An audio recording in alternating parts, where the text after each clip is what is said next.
So you see, I really can't care about what my hair does in winter, my pasty skin, because if I did, I'd never make a video.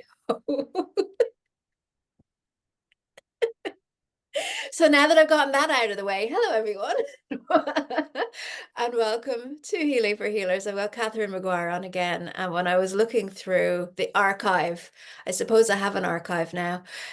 July 2022. Wow, it's been so long. So It much really change. has. So much has changed. I remember how powerful the episode was with you back then, and I think it's still powerful. Time hasn't diluted it down. So if Right. anyone really enjoys this episode, wants to go track back to the first one that I did with Catherine, it's all here. It's yeah, so wow. So how are you doing, Catherine? I am great. I am really great. And it's interesting for me to hear you say that episode still has a lot of power in it. Because when I think back to that period, I was in a really wobbly space. Yeah, Like May this year will be 3 years since I fell down a flight of marble stairs and broke my fall by putting my head through the door that was at the bottom of it. So July 2022 would have been right in the middle of, and quite early on actually in my recovery, because it, like, I did a good bit of physical damage, but it really knocked the wind out of me, and then kind of as a, it was a sandwich. I had the fall as one layer, perimenopause, menopause as another layer, and all the lockdown nonsense stuff, all that stuff was another layer. it's a big layer. And you're living in Italy, just so everybody knows, and you're not in a big city as well. So And we're in a tiny little medieval village on I think you top. were still finding your feet in Italy at that time as well. It was to some extent, yeah, but it was just a really wobbly time. Like, just really, because I've always been like, I grew up on a farm, so I'm physically strong. I'm active. So it was a time where, like, I didn't feel physically strong. I felt really vulnerable, really uncertain, really doubting the ground under my feet, because it was such a bad fall. And it just knocked the bejesus out of me, like, in loads of ways. And it's been a big, I can honestly say now, it's probably one of the best things that ever happened to me. And it was a huge rite of passage. And it happened 2 days before I turned 50. So I knew going into 50, it's like I knew going into 50 was going to be a rite of passage. I did not expect it to be. Like, oh, I'll have a party, I'll do something fun, I'll step across the threshold in this new era of my being. Oh my Let's go to the gosh. hospital in an ambulance. So there, And look at you now. So looking back at that time, you can see, all the gifts. But for anyone who's going through that at the moment, it is very difficult to see those gifts when you're in it, isn't it? oh, it's possible. And I think I've been kind of thinking about this a lot lately, because I teach a program with women called Crossing the Threshold, and the first stage of that is about the liminal space. And when you're in it, you're in that liminal. It's like you're in the fog, you just can't see. And someone telling you that, oh, there'll be a gift at the end of this. You'll be better at the end of this. You'll be so much wiser at the end of this. You just want to tell them to go, like, freaking F. Let me sit here and lick my wounds and feel sorry for myself. And could somebody bring coffee and chocolate? And that would be very well. Thank you very much. So it doesn't feel like that. And, I think in some ways, I know this sounds like a kind of a strange thing to say. It's probably not good to be too positive in that in between phase, in that, yes, you are going to get out of it, but you really also have to let yourself feel all the feelings. And those feelings are deep. There's a death, and a death of an identity, and a death of a way of being, and a death of who you used to be. And maybe a death of, I'll never have that full mobility again, or whatever it is. Maybe I'll never ever have that full health again, or maybe if it's a separation or a divorce, like I remember when I got separated, I had to grieve the dream. I had this was the dream, right? So we were together a long time. We were together over 10 years when we got married. I knew the moment he asked me to marry him on top of the Eiffel Tower, and there was all these other people watching, I said yes. I knew a part of me said no, but I still said yes because I didn't want to upset him and I didn't want to embarrass him and I didn't want to embarrass myself in the top of the Eiffel Tower. And we didn't stay married. Like we were only married for a few years afterwards before it all fell apart. But I had this dream that we would grow old together, like looking at our grandkids while sitting on a porch. Now, the mad thing about that was the image in my head was that porch was like an American style porch with a swing, one of those porches. I lived Yes. in Ireland in a housing estate. Like, I don't know.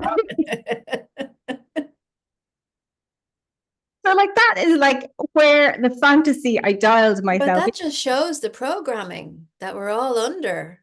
But it was just this dream. But like when we got separated, I actually had to grieve the dream, which was growing old on a porch with this man in a country I never lived in, that that I didn't want to live in. It was just like, yeah, it was just like this fairy tale I constructed.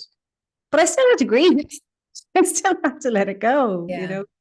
And I think that liminal space, that in between space, death and grieving is a part of it. You have to let go. You have to let go who you were. And if you can do that and really surrender to it and know you're not going crazy and know you're not going mad and you're, not going into the throes of depression. Maybe you feel depressed, but it doesn't mean that you're in the grips of a depression. That creates space for new energy to come in that actually helps you and propels you out the other side. But if you don't go into the grieving, sad, mad part, you're sitting in the sludge all the time. There's no space for something new. That's true. And what's interesting with a separation, as horrible as it can be, as heartbreaking as it can be, something inside you knows you're going to come out of it and you're going to be okay. But when you hurt your body, like you hurt your hand, I fell, I think a year after you fell, landed on my elbow. And it was never the same. And I'm only realizing now, oh, it's healed now. But tinnitus, chronic pain, there's the fear of the not knowing, Mm-hmm. am I ever going to really regain the strength that I had?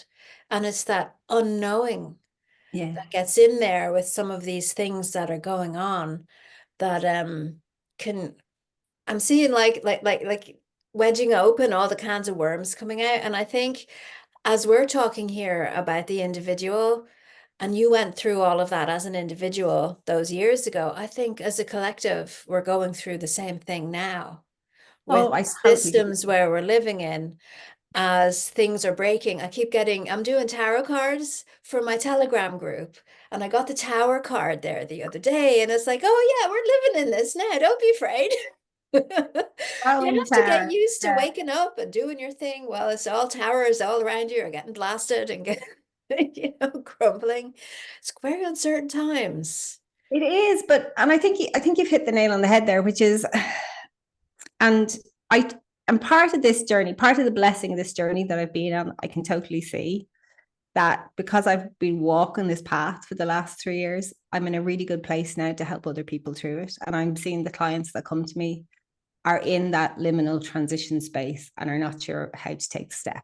So it's like I went into boot camp for 3 years to figure it out so I can help others. So like, yes, I can, now I can say thank you for the gift. If you told me 2 years ago or 3 years ago, I wouldn't have been so keen. But I think you hit on a really important point with your tower card, which is everything is falling apart and we actually have to let it. We have to be willing to let, life as we thought it or our ideologies or whatever, we have to be willing to let them go. Like that tower, it all has to crumble. And kind of paradoxically, hold our center at the same time. So I think there's a huge gift in the tower, which is, we're really great as humans of giving our power to an external source, whether that's a government, whether that's an ideology, whether that's a country, whatever that is, a person. And we're not in that time anymore. And I think that's the gift of this time. Is it hard out in the world right now? Absolutely. Is it hard to know what's true, what's not true? Absolutely. But the place you do know what's true is in your heart. And so I think these times more than ever are going, go within, go within, go into your own heart space, source your own truth and live it. And exactly like you say, even if everything is falling apart around you, can you still stay centered in your truth? And some days you will, and some days you won't. But that's the practice at the moment, and it's hard. It's really, really hard. But I think if we embrace the journey that's being presented to us collectively right now, we will be incredible out the other side of this. We will be unshaken. We will totally be sovereign in our beings. And what a gift is that, as opposing to giving our sovereignty away to an authority or a government. To be truly sovereign in our being, like what a gift. What I a think it's gift. interesting because what I'm noticing, I mean, where we could have a section now in this chat. Where are you right now with all of that? And for me, where I am with all of this right now is noticing how people are pulling away their power and sovereignty from other people and other institutions, but then they're putting it into the Bible a lot. Yeah. Yeah. Yeah. And I'm seeing it in places that I didn't expect. And Mm.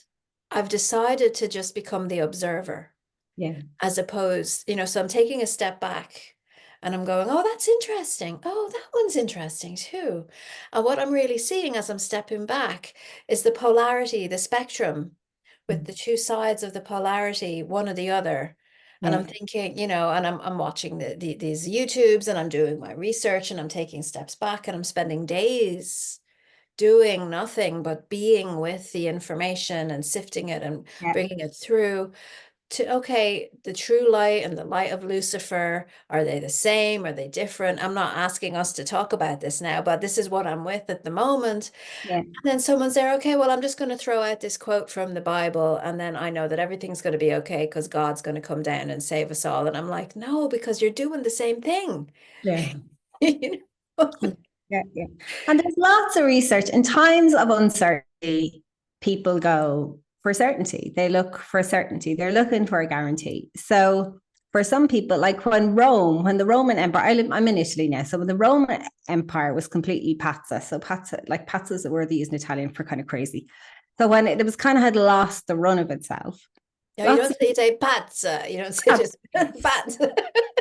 so people went back out onto the land, but technically loads of us are doing that now. Like lots of Yeah. people are growing their own food, they have their gardens or they have their allotment. So like in our own, they're not actually going out into the fields, but people are finding ways to have some certainty, which is I want to be certain where my food has come from. For some people, that certainty is the Bible. It's like, okay, God says on the whatever day that, all will come back into balance. And that's what if we were in, Vegas at the roulette wheel, that's what I'm putting my money on. I'm putting my money on God. And that's okay. That's totally okay. Like our psyche wants some sort of certainty. But exactly like you say, is the certainty you're looking for still an external authority to yourself? And like we all are God. So, in some ways you can argue and, sit arguing the topics for the whole day. If I am God and I'm putting my certainty on God, if I'm betting my black chip on God or my red chip on God, on the roulette wheel, technically I'm betting on myself. But the truth is, because are you still looking for, like you say, that savior to come as a going, okay, where do I have to dig in deep in myself to be the resource within myself using the force of the cosmos? We are, 90+% energy, all that energy is available to us, but using it from an empowered sovereign place as opposed to that kind of victim place or that, place that I need someone to come and save me. And it can look the same from the outside, but only the person themselves know from within, what are you doing, And we were raised in those fairy stories, the night is going to come and save us, or God is going to come down from the heavens and save us. But the real question is, like, can you dig in deep and find that energy and those resources and save yourself, as in be truly sovereign in yourself while it's all crazy in the world around? Yeah, that is the question, though. That is the question. To go back to what you said earlier about being with the grief that this brings up and being in that liminal space and not, grieving, oh yeah, I should be finished with this by now. I should be feeling bad, to say, no, I'm having a shit day today. I'm really cross. Yeah. Like yesterday in Dublin, there was a march in Dublin city centre where people were showing up. There was I'd say 2 or 3 thousand of them, which is the biggest march I've ever seen.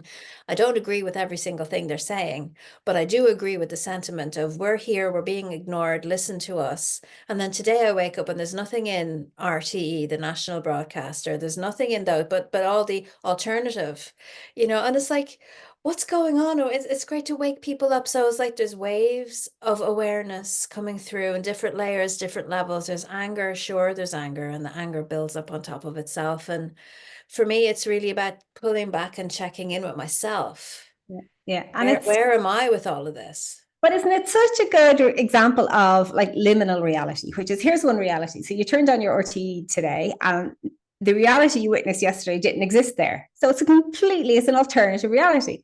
And then you can step into your alternative media and go, wow, there's another, and you can see them.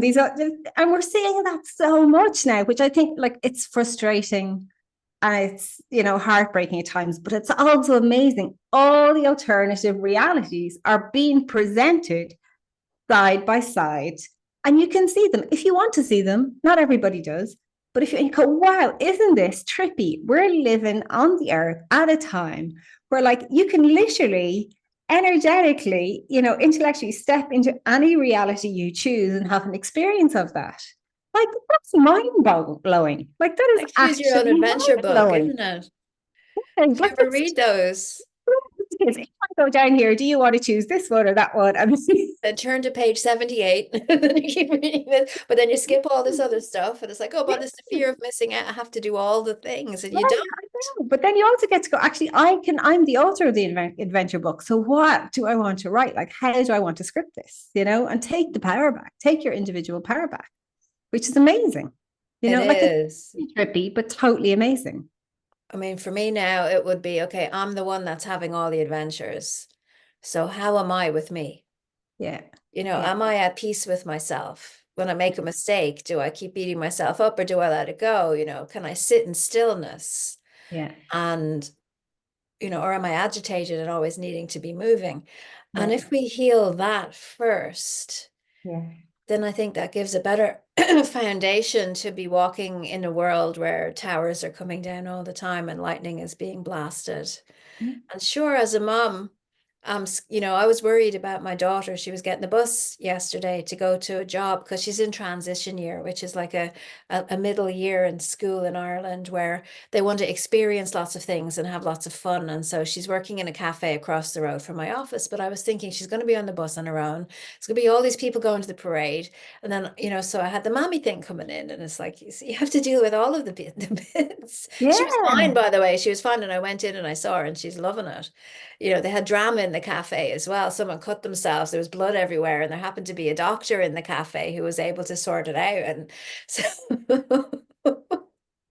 so every if you looked in every single house, there's different worlds and different adventures and different lives going on in every single window in every single house. Oh, look, when I was in college, I used to live up in like North Drumcondra, like up almost like just on the edge of like where Drumcondra ends and Ballymun starts. So, and I went to college in Coolock. So I used to cycle my bike up by the Ballymun flats every morning, across Santry Avenue and over to Coolock for college, right? And while I was cycling my bike and going back by the Ballymun flats, this was my imagination. So I used to imagine if all the fronts were gone off the flats and you could see into each flat, what were the different things going on in each flat and all the different realities that were happening as I went by. And that's what life is. This was just my imaginings on my bike, as an 18-year-old. But like the older I get, I'm going, that's just it. We're all having a different reality. And we also get to choose that reality. There are some constraints within our human experience, but I can see that all the time. And the older I get and the more I practice, energy medicine and the more I lean into my tools, the more I can see how I can change my experience of the reality that I'm having. And bear my humanness in mind, which is, yeah, some days I get scared or some days I get upset or some days, something stresses you out. But we've an awful lot of power as humans within ourselves if we're willing to tap into it. But as you're saying that, Catherine, it really strikes me that being scared, being upset is part of this.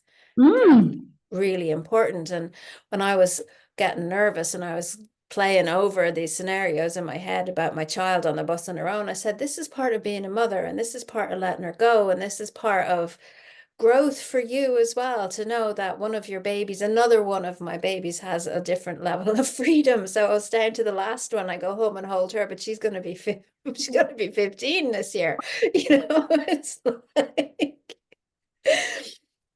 but you're right. And it's like you were preparing yourself by stripping off the front and looking at the flats. And I think maybe what's different today, if you were to do that now, is the radical shift in the spectrum of the possibilities of what the lives might be has increased greatly. So, whereas before there wouldn't be that different, there would be different stuff happening, but I think that the possibility now can really put somebody off their center of balance of, well, why am I here anyway? What am I supposed to be doing? And how can I fit into this? Or where do I fit in? I mean, what do you think about that?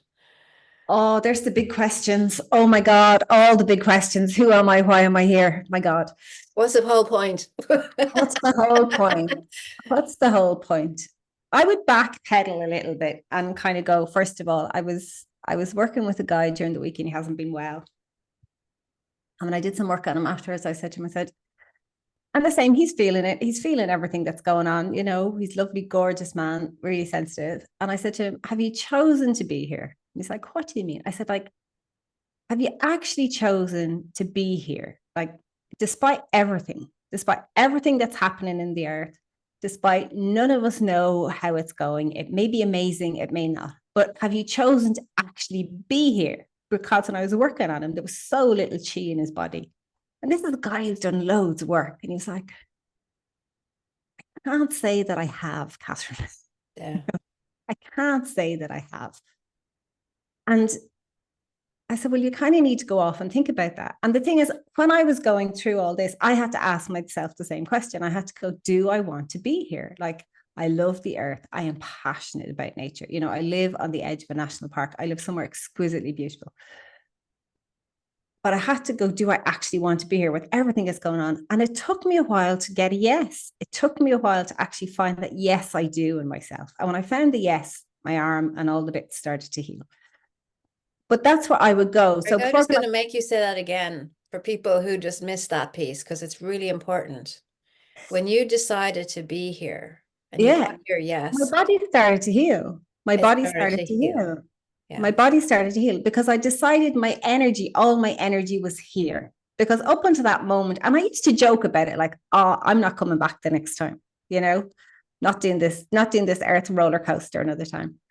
But it was in my speech a lot. And then I went, no, I'm choosing. I'm in, back to our, roulette table in Vegas. I put all my chips on staying in. I've never bet in Vegas in my whole life. I don't even know why I'm talking about this today. But it was like, all my chips are in. I'm in. And once I did, my body started to heal. And interestingly, once I did, my menopausal symptoms also evened out. So I was like, I'm here. My full life force is here, regardless. So I think after that, you can go, why am I here? But like, first of all, you have to go, are you here? Are you actually 100% here? Not like 95. I kind of have a get out clause. I've left the back door open to my spaceship to go back to wherever I was in the galaxy. I think I'm from. It's like, no, I'm dialing in 100%. And I think that's the bigger question. And then you have to go, strap on your seatbelt and go, if I'm going to be here, it's going to be a roller coaster ride. Well, I'm here.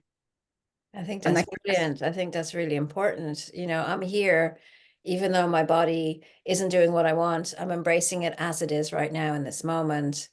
And then you start to be on your own side instead of just wishy-washy kind of checking in and checking out a lot. I was good. Like, checking out was my safety. Like, I was abused as a kid. So like, I know how to check out.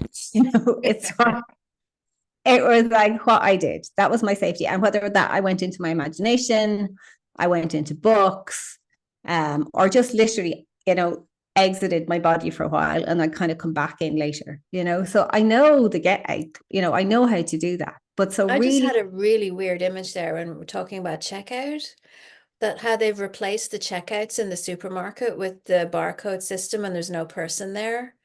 I'm wondering if people don't have a witness at the checkout, does it change what their shopping is? It's just this, I think it's connected somehow.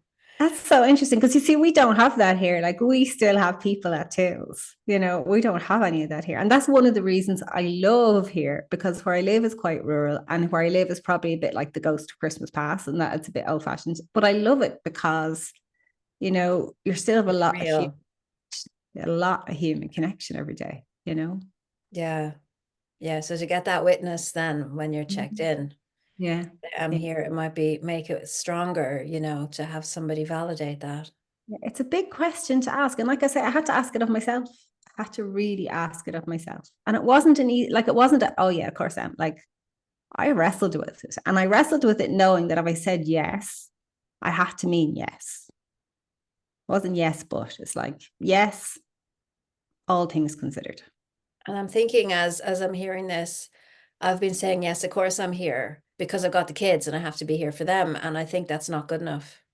It's actually not because I went through that. That was like, well, because I have two dogs and they're elderly. So it's like, I'll be here for the dogs. It's like, no, be here for my husband. No, be here for my, it's like, you have to make the choice that I don't mean just because I hate the word just, but I'm being here for me, not because I have a responsibility to something outside. And it's a Have different that yes. experience. I'm committing to having the experience of being me here in this Yeah. moment, in this reality. Yeah. And that moment in this reality can be bonkers. And like we were saying, it can be really sad or really, full of grief or uncertain, or you can be angry or not know what's happening. But it's like if you can say yes, it's like, when you're in the car and there's a sat nav and it's like it can't get a signal, it's like searching for a signal or searching for satellite. When you say yes, that signal pops up on your inner satellite. So you exist. Yeah. You're still in the terrain, you're still in the train and you still have to navigate the train, but you exist. You're on the And map. you're on the map. You're on the map. You're on the map. And I do, and I've had to go to all those places in myself. And I've gone, people have lived through terrible times. Not everyone made it out the other side. Obviously, people died. I'm not naive in that. But if you think about the world we live in, and I know there's wars and I know there's things going on, but most people in the world, I live somewhere where in Italy, it was, a feudal society up until just over 100 years ago, so that's still in the psyche of like battles, factions warring out, different, like Italy was only unified a short amount of time. So like it was different kingdoms. So like the feudal society is very real in the psyche of Italy. And then of course you've got the wars and World War II and all that. So in the psyche here, uncertainty is more familiar in lots of Right. ways. All right. I think if you live in Ireland, or if you live in mainland UK, if you live on the mainland in America, for example, or on the mainland, like America fights its wars offshore. So if you live in a place where you haven't had the experience of that, the time we're in, I think, is actually more unsettling than people who, like my friend lives in Northern Africa. Her aunts speak a different language to her because they're on the other side of the village and the village got in half, one a lot the English got and one lot the French. Like war is in her recent memory. So we don't have that. So I think if you live in a place that you're technically at peace for a long time. I think the guys living in Northern Ireland can appreciate that. I mean, I took the girls up to Belfast and there's murals on the street, there's different flags on different sides of the road, and there's a layer of Yeah. tension there that just like literally 20 minutes past Northern Ireland, it's not there anymore. And I remember that our house was close to the border. Like you used to have to go through a checkpoint to get up to the north, and the same, like the red, white, and blue and the curbs and everything. Like, and my brother married a woman from Belfast, so it was an interesting fusion in our marriage when that happened. And seeing my nieces and nephews and the Orange Day parades because her dad's an Orange man. It's like, well, this is new. This is new. That's a family. But that's the thing. So like, and I think so you have to honor if you have not lived through something like that, these times are all the more unsettling because you've no reference point for it. So be really kind with yourself and go, my psyche hasn't been able to prepare me for that, but no, other people have been through it and have lived through it. And everything changes. Like if you think of, the the Incan Empire was vast, absolutely vast. It doesn't exist anymore. The Roman Empire was enormous. The Ottoman Empire, all these entities were huge in their time, huge power. None of them are there anymore. Things that were such a part of culture, society, oppression, everything, they're gone. Time moves, things change. And I think in your psyche, you kind of, I'm not saying it's going to make it easier every day, but you have to know whatever hard thing I'm in, it will change. Yeah. It's not finite. Something moves. I remember when I separated from my husband, I'm married twice. And I remember when I separated from my husband, I moved to the Midlands. A friend of mine had a house in the Midlands and I moved down to stay down there. And I remember being in the bed and being so cold. The house wasn't cold, the bed was. It was like all the fear in my body. I'm on my own. What am I going to do? How am I going to manage? All those things, like all the fear was so cold in my bones. And I had a big blanket, hot water bottles, the whole thing. And the fear, oh my God, the cold. And I remember I went through like a period of weeks just being like so scared and so terrified and so unsure of like before that kind of cold left me. And the pain of the absolute heartbreak, the dream gone. And, he's a gorgeous man. He's still a gorgeous man. He was my best friend for years. Like we have a lovely, lovely friendship. We just weren't to be married. But I remember coming out the other side of that, like months later, like the colds left my body after a couple of weeks, but months later at the other side, and we're going, wow, for all the pain, for all the tears, for all the suffering, for all the heartache, that did not kill me. Yeah. It didn't kill me. And I remember thinking, Jesus, if I can do that, I can do anything. I can read. And then when I fell, that's a different kind of pain. Physical pain is a very different pain to emotional pain. And I have to say, I'm probably better wired for physical pain or for emotional pain. Physical pain, acute physical pain, I found much harder. We're not asking for anything, by the way. No, you're right. But I think that's good to know. So I think a good question to ask yourself is like, where am I stronger? Am I stronger in emotional pain? Am I stronger like Persephone going into the underworld of my being? Even though it hurts, am I okay there? Or am I actually stronger with a physical challenge? Because chances are you'll get the opportunity for the one you're not strong in to go, okay, this is not necessarily my strong suit, but I'll make it through. It's just going to be really, really Well, let challenging. me just say to you that this, exactly as you've described, is a part of life. Pain, whether it's physical or emotional, is a part of life. And Yeah. I think that the culture got lazy Yeah. and that they don't want to admit to being that pain is a part of life. And it's like we're pursuing happiness and you're being happy and you have to tell me the things that I've decided about me so that I can be happy. And if you don't do that, then you're insulting me. And this is where the woke culture has come in.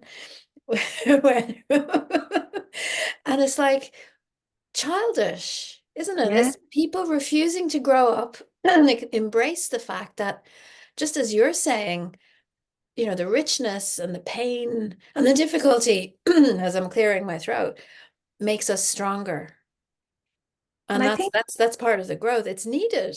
but like if you think back to when we lived in tribes, my husband spent time with a tribe in the rainforest in West Papua, right? And so they live now pretty much now as they did 1,000 years ago, probably. But I'm also very blessed to have friends in different continents and different places where, the culture is different.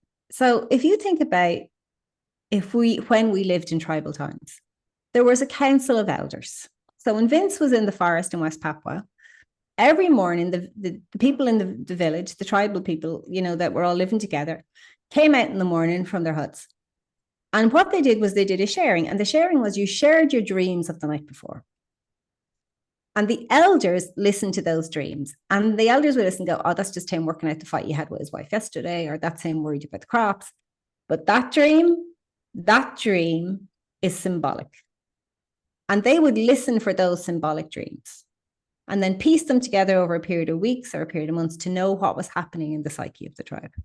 And the same, like as young men came of age, there was a rite of passage. As young women came of age, there was a rite of passage. And part of that rite of passage, especially for the young men, was pain.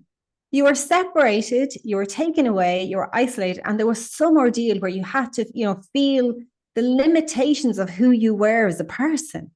And then Yes. afterwards, feel the support of your tribe. And we don't have that. We No. don't have that. And a bit like you're saying, yes, I'm all for a beautiful life and I'm all for a good life, but life isn't always easy. And it's in those hard parts. That's the metal of us. I have a friend who's a goldsmith and he always says heat tempers gold, because when Mm. you're refining gold, you have to heat it and then you skim off the impurities, and then you make whatever you're making from the gold. So heat tempers gold.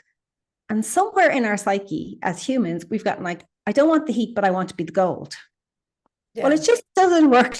And I'm going to make a tribe of people who think just like me so that we can all be deluded together. Yeah, and I find that But that really goes for worrying. everything. I'm not targeting anyone in particular.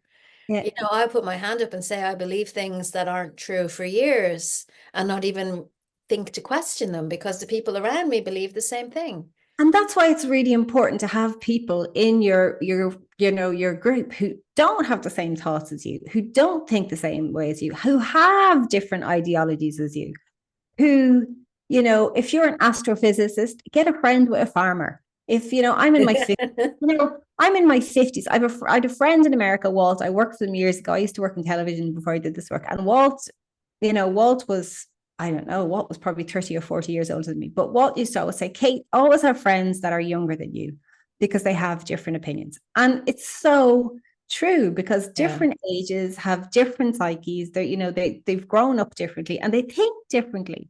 And it's good to be exposed to all that because it makes you stretch your brain. It makes you stretch. And you can go, okay, I hear what you're saying. For me, it's not a truth. For me, I don't agree with it, but I can hear it. And then we have this thing, but we're so divisive now. It's like, I don't want to listen if you don't agree with me. It's like, we need to listen. You don't have to agree. But if we don't have the dialogue, and to go back to Northern Ireland, when we were kids in school, because we were quite close to the border, um, there was an initiative before ever, there was the Good Friday Agreement. So this is 40 years ago, probably, but more, because I was in primary school. And there was an initiative that would take some of us from our school and we'd go up and stay in the north for maybe 5 days and go to school there. And then some of the kids from the north would come down and go to our school and stay down in our village. And that was the whole thing, to go, okay, this thing like them, the Northerners, the Protestants, whatever. And we were like the Southerners, the Catholics, and going, we're just all kids wanting to get on with our lives, And when you could have those, that beautiful cross pollination, it's like they're just other humans.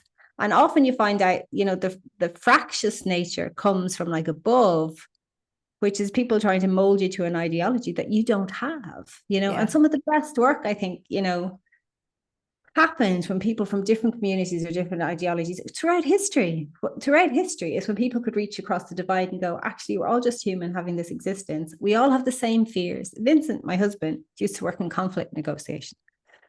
And his way of doing conflict negotiation is like, what's actually going on?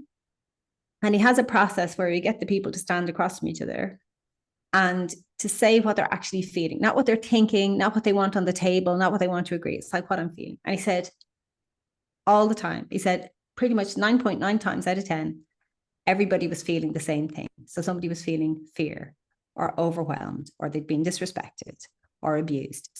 And both parties were feeling exactly the same thing. And once you could find that common ground if we're both feeling the same thing, you could take steps to work it through. But you don't find that out unless you have those conversations. And if you don't have those conversations and both parties, let's say, are feeling those same things, and then the overarching culture or whatever you want to call them sees it as an opportunity to manipulate people further and drive wedges between them and push them even further apart, and that's what we're living in right now. Yeah. That's And you will exactly be what we're living in. manipulated because you're not having the conversation. Because Yeah. you don't think And then this. you pledge your allegiance to the thing that's Yes. outside of you. And even though you respect them, you just don't question it. And then if you haven't decided you're going to be here, then you're just in the mix with the wind blowing and you just follow whichever way it's going. And It's a pendulum, but it goes back to where we were, when we started out, which I was saying, you have to go within what's your truth? How are you sovereign in yourself? And you can't be sovereign in yourself if you're given your authority across to something outside of you. You might agree with it, but like, don't give your authority to it. There's a difference. But I think when you've decided that you want to be here, then your attention, when you're paying attention, Mm-hmm. because your attention has value, I'm going to pay you with my attention. So thank you, everyone who's paying attention to our conversation. But you start to notice, well, what actually am I paying attention to? What am I? Because it's suddenly become more precious to me because Yeah. I want to be here. So Yeah. therefore, I'm choosing the experience that I'm having. What am I choosing? And then you start to question more. And I think that's also another factor as to why the sweeping winds have taken us into this place, because people just weren't paying attention. They were just doing what they thought they should do and not really choosing. And I'm seeing that that is a choice. They're choosing not to deliberately make a choice. They're And, just yeah. And this goes back to the pain piece as well, which is we live in a world that is exquisitely beautiful. The earth is amazing, but it's also pretty messed up. And if we want change, we have to be willing to go. It's like labor, and not that I want to kind of put it in the psyche that labor also always has to be painful, but like there is a pain process to go through. So not the political party Labour now. We're not not talking the political party, about. baby. But it's like, okay, so you go, I want change. But then, like, are you willing to have the change? What might mean the economy collapses. So you'll find lots of people, I'd like change, but I don't want to lose my pension. Or I'd like change, but I don't want to lose my job. And I know that's really sounds really dramatic and really hard, but there is a pain point we have to be willing to go through to have something different. And I think as humans, we have to go, okay, am I willing to show up for that and know that it's uncertain? It may be different. It may not be like A plus B plus C plus D that I've planned out for me, me on the porch. It may not be that. It may be something, and it may have to be hard. It may be have to, and I think as humans, we have to learn again that it's okay to do hard things. Hard things won't kill us. Oh, it's really interesting you say that, because I was at an event about 2 weekends ago with my friend Mark Atwood, who's setting up health franchises, but he's not calling them that. I think they're going to be partnerships or alliances, where you take your health into your own hands, you decide what you're going to do with it, and then people come and help. So you're creating and building a new, not a system, but it's a more empowered way of managing your own health. And so there's a woman there who has been employing people who's shifting over to this way of thinking, and she put her hand up and she said, that's what's coming up for me, is that my employees, they want their health care, they want their pension, they want their this, they want their that, their bonuses, and all I can do is just pay them. And it's up to them as to what they do. And so my friend basically said, yeah, that's right. They have to choose. Do they want to continue on with you with these new circumstances and new situation, or go back out and find another job that promises them the security that I don't think they're actually getting in real life anyway? An And illusion of security. but So you're that's the absolutely thing. right. But like, what are it's such a good conversation. We could be here for a very long time. Well, that's But okay. but it's like, it's kind of like the devil's deal. And I hate saying that in some ways, but it's like, what are you trading off?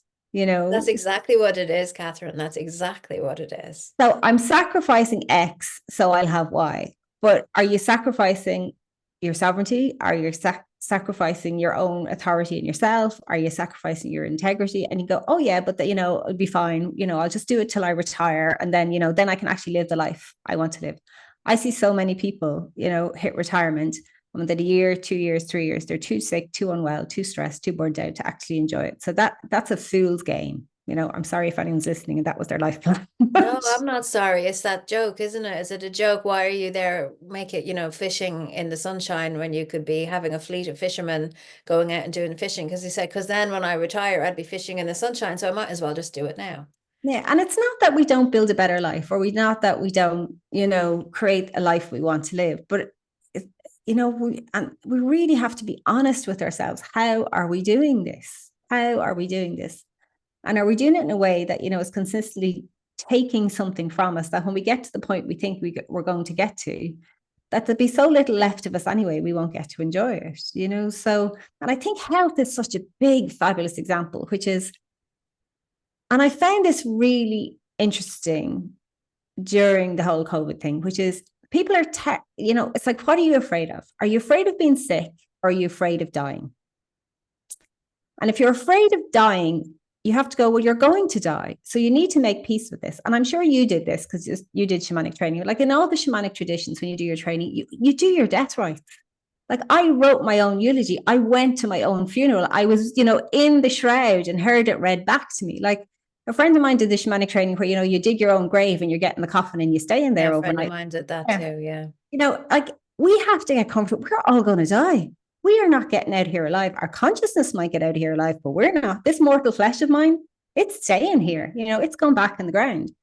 So I think there's a bit when it comes to health and healthcare, we have to go, okay, is your fear death? If your fear death is death, it's happening. You need to find a way to make peace with death in your psyche so your psyche can be at peace. But the good thing about that is it only happens once. It only happens once.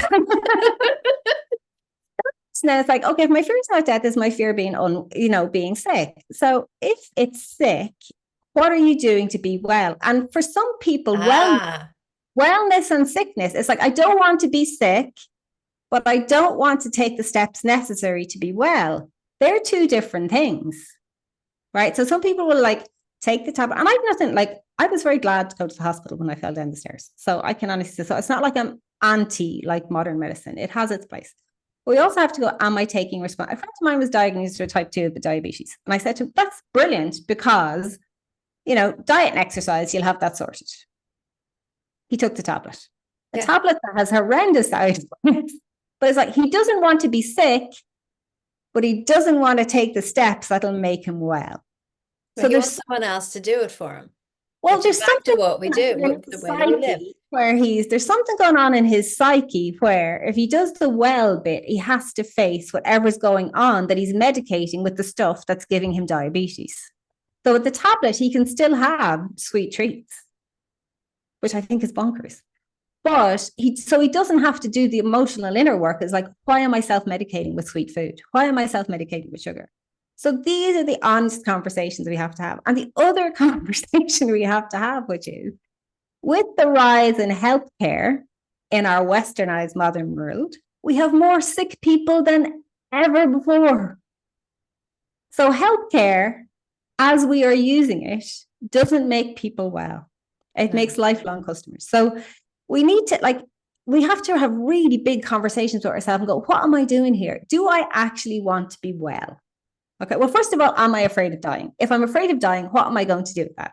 I can go to an Abbey or I can go to a Catherine or I can go to something else and I can sit with death and I can really, face that. And like in our life, we have so many deaths. My marriage ending, the first one, that's a death. The menopause is a death. I'm not who I was anymore. Your kids are going to be gone soon. That's another death.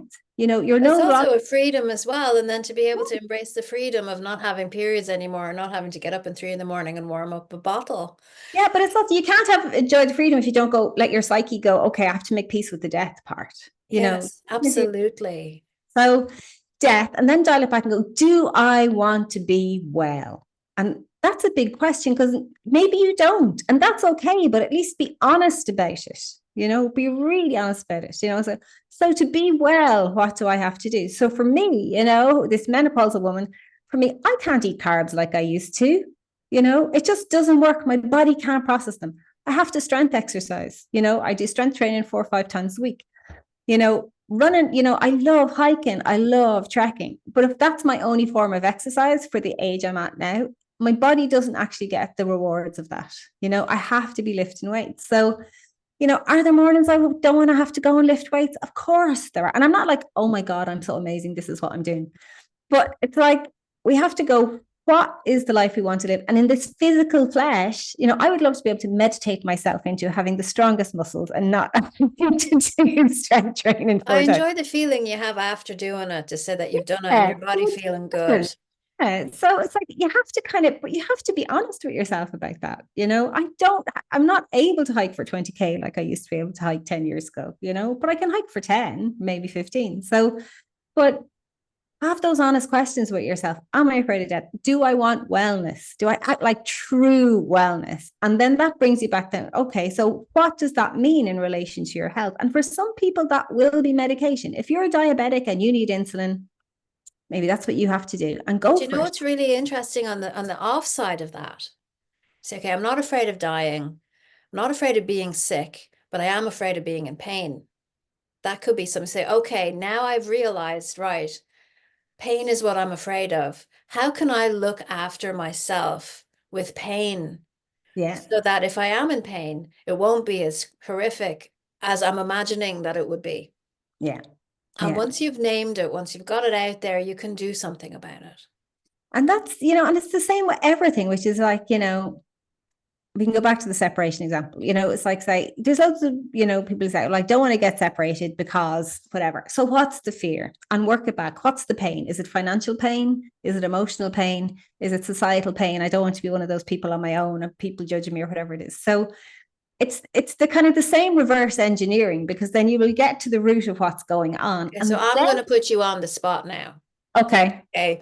So you have a client and they come yes, to you and they yes, say, and then you say to them, do you want to be here? So you're at that point. yeah. So they've gone off and they've thought about it and they come back and they say, actually, no, I don't want to be here. Where do Mm. you go with that then? Well, that brings up two conversations, which is, do you not want to be here, but you're happy just to live your time out?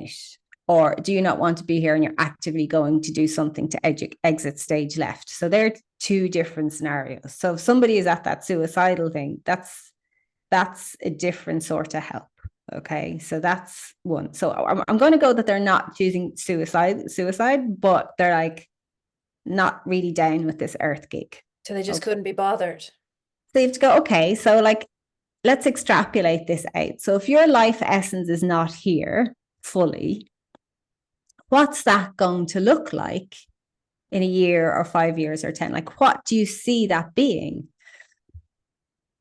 And get them just to walk through that to what might be and going, okay, so do you want to stay with that choice? Is that what you want to do? Because if your health is already suffering and you don't dial your energy in, it's going to get, incrementally worse.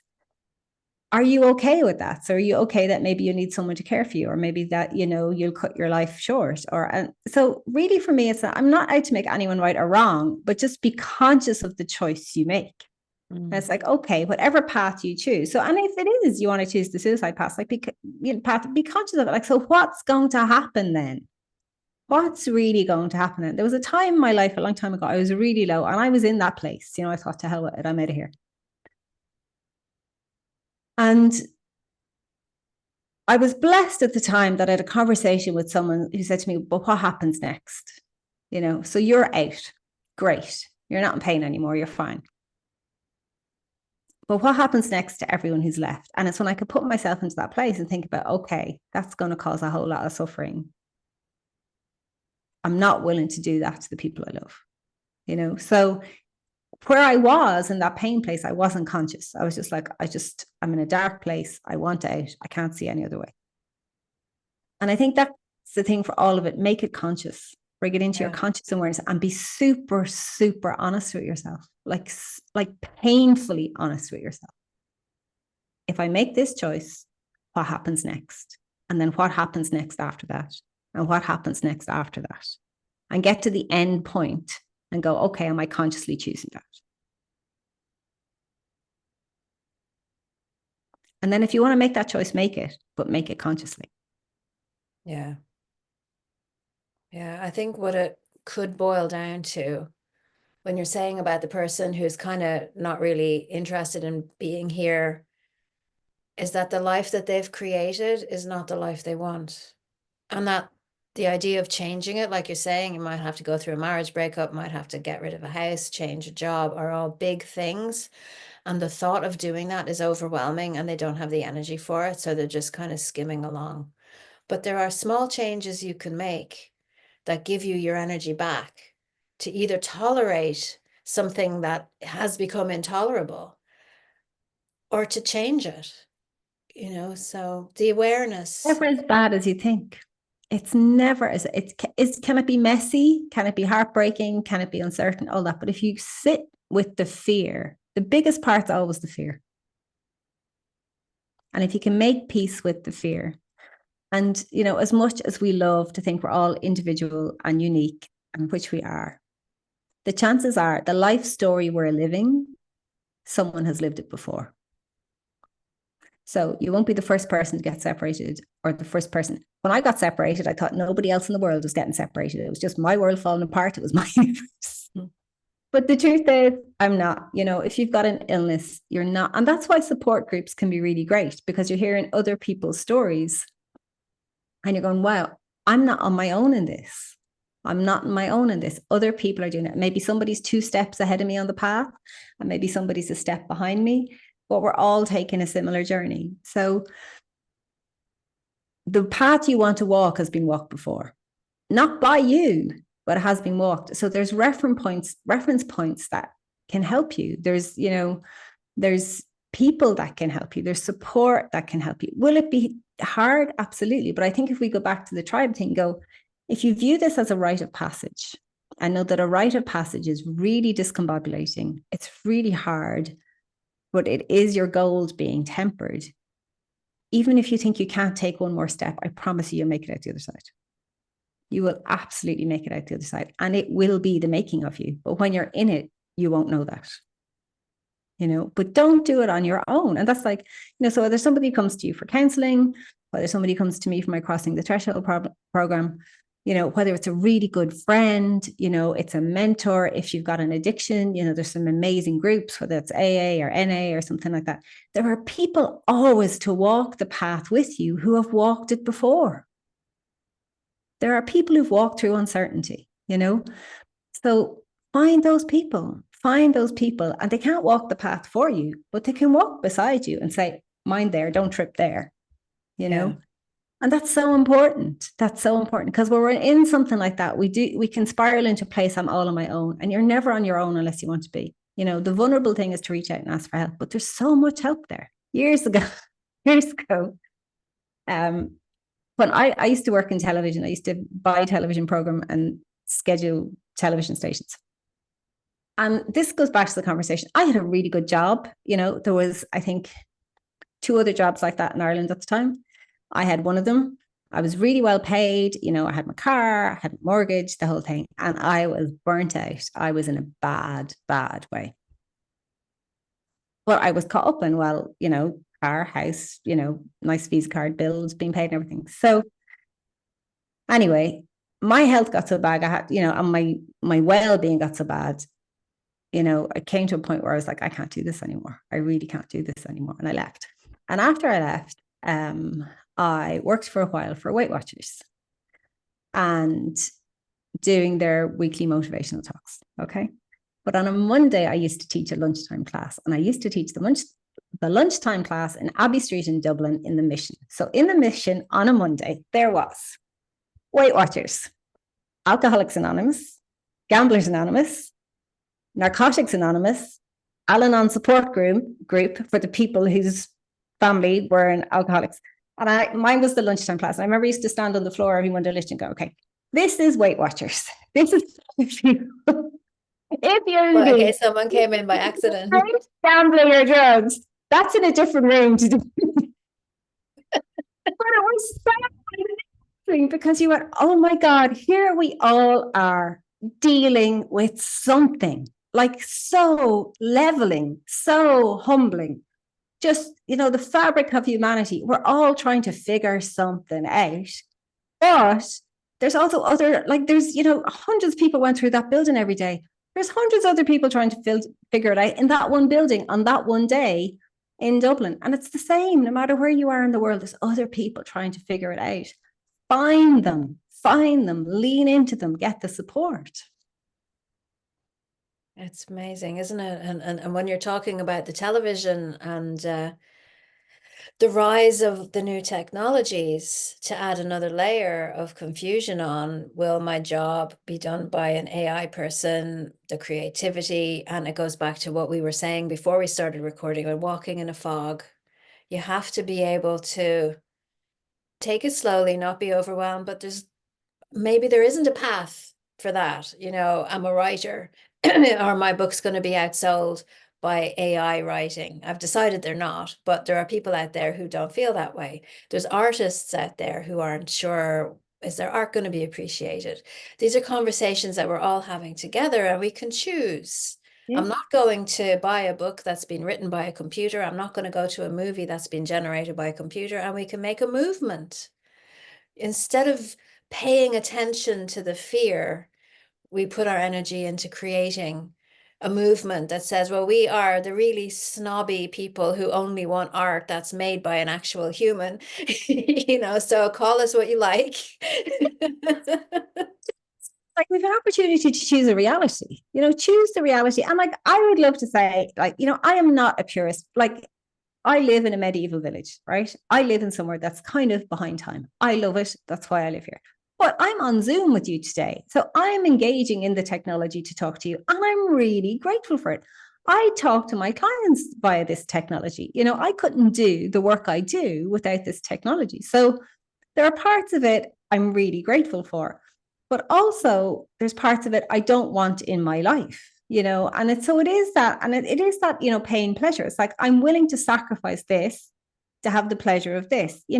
Our phones get turned off at night, the internet gets turned off life. There is no, everything gets powered down in this house at night, because I value my health and I don't want all that in my house as I sleep.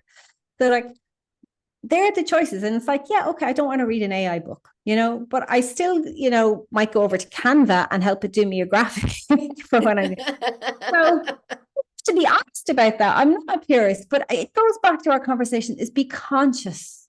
Be conscious. I'm consciously choosing, and why. And that makes a huge difference.